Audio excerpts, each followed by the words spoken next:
It's well, Prince to you. Nigeria happened to you. Cross River State happened to you. Ecom too happened to you. My name is Ernest Onyeka. I'm from Anambra State. So the person whose picture is on the screen there is Prince Ikenna. He's my elder brother. So we reside in Ecom in Cross River State. That's where we reside. So on the 4th of September 2023, this my elder brother went to cut his hair. That was on Saturday. He went to cut his hair, and that was the last time we saw my brother alive.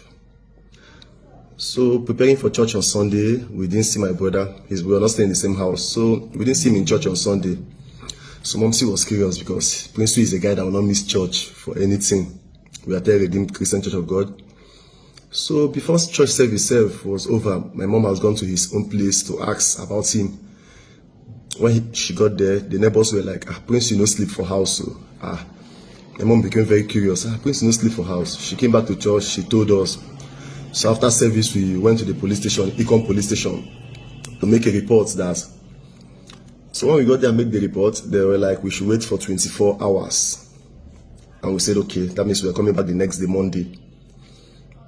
On Monday before 12 o'clock, by 11 so, my dad received a call that he should come to Grassfield and identify one corpse. So my dad alerted me. Me, my dad, and my other brother, we left without trying to hide it from my mom. So when we got to Grassfield, lo and behold, that's my brother corpse lying on the floor with 3 bullet wounds on the head. That's the video of this corpse there. Blood everywhere. What would have happened? His car was snatched from him. He's using a Lexus 350 Jeep. Yes, that's the car. The car was snatched from him. Everywhere was thrown into chaos. Everybody was surprised. What would have happened? What would have gone wrong? We came back home trying to hide it from my mom, but mom says, mother, she already knew. So, while in the midst of all this, so I went to his house to check on some of his documents, maybe the insurance or something. So when I got to his house, as God will have it, I saw a tracking company of the car and the phone number.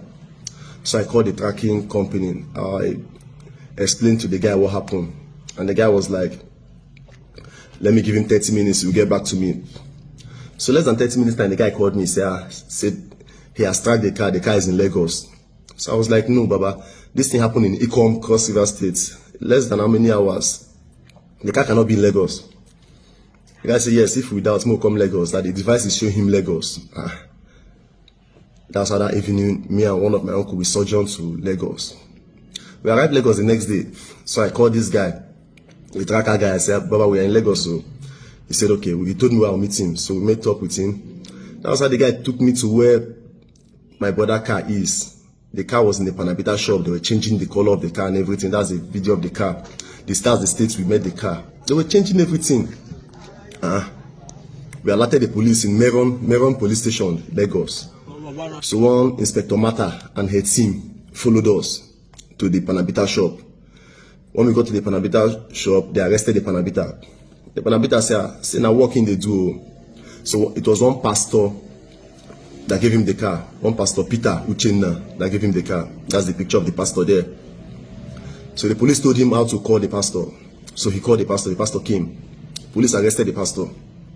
We went down to Meron police station. So when we got to the police station, they asked the pastor, who gave you this car? The pastor said the car and a car gift from one of the church members for Lagos here. And they were like, car gift? Okay, call the member of the member. The pastor was like, they collect plenty car gift too. He cannot remember which of the member gave him this car. The Inspector Mata self was like, even if you be president of Nigeria, they give you car gift, you go remember who give you the car. The guy said he cannot remember. And they were like, the owner of this car was shot in Ecom, Cross River State. This Pastor Peter, whose picture is on the screen, said he has not been to Ecom, Cross River State before all his life. They said, okay. They invited the wife. The wife got to the police station. In our present, they were like asking the wife, say, on the 4th of September, where your husband is? the wife was like, my husband he come to go preach. Now what my husband tell me? When the two stories did not add up, so my uncle went to Pansi, Lagos. Reported the matter there. The commissioner of police then, Mr. Abiodun, now alerted Meron police that they should bring the matter back bring the man to Pansi. So when they brought the man to Pansi, on interrogation, the man now said yes. That on the 4th of September, actually he was in Ikon, one pastor, Kingsley, this man on the screen, invited him for a program. Then after the program, this pastor, Kingsley, and 2 other guys accosted my brother. That he was there when my brother was killed, but not being killed. He called this guy, he said Elvis in Tui, this Elvis, which picture is on the screen. He said it was this Elvis that shot my brother with one other guy he called Barry. He said it was this Elvis that shot him, this Elvis that shot my brother. Then they gave him the car to take to Lagos. That he was the one that drove the car from Ikom to Lagos that night. So after all said and done, the commissioner of police said the matter should be brought back to Cross River State for trials.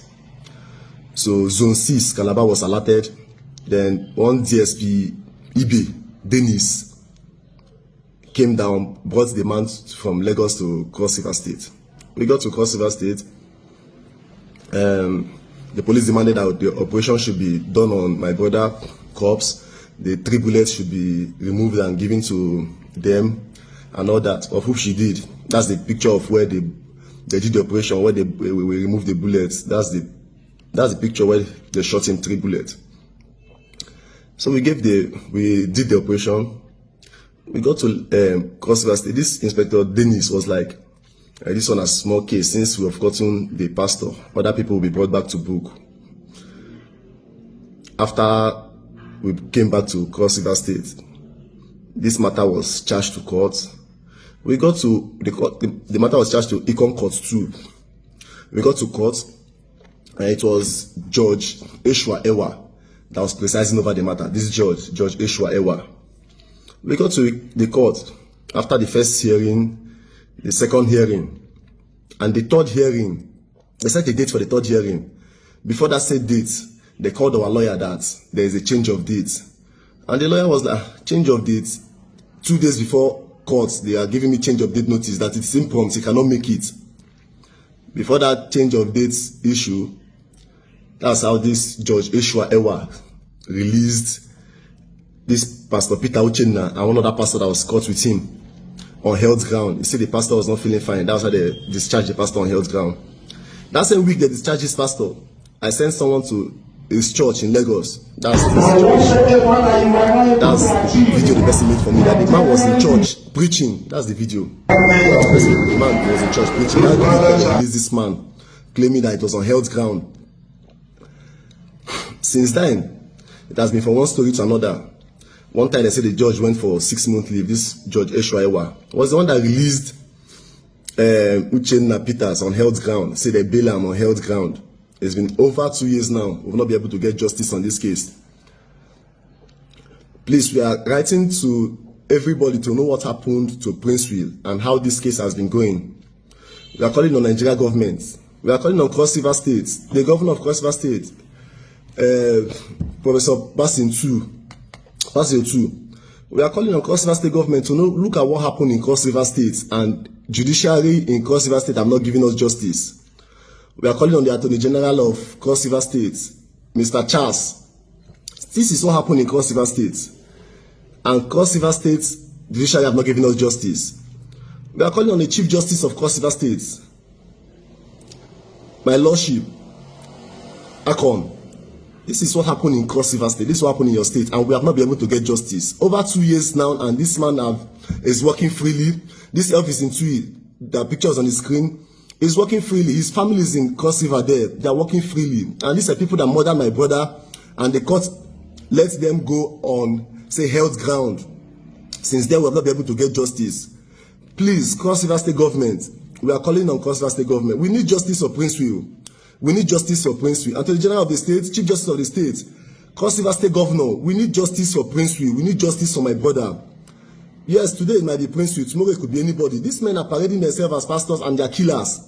We need justice for Prince Will.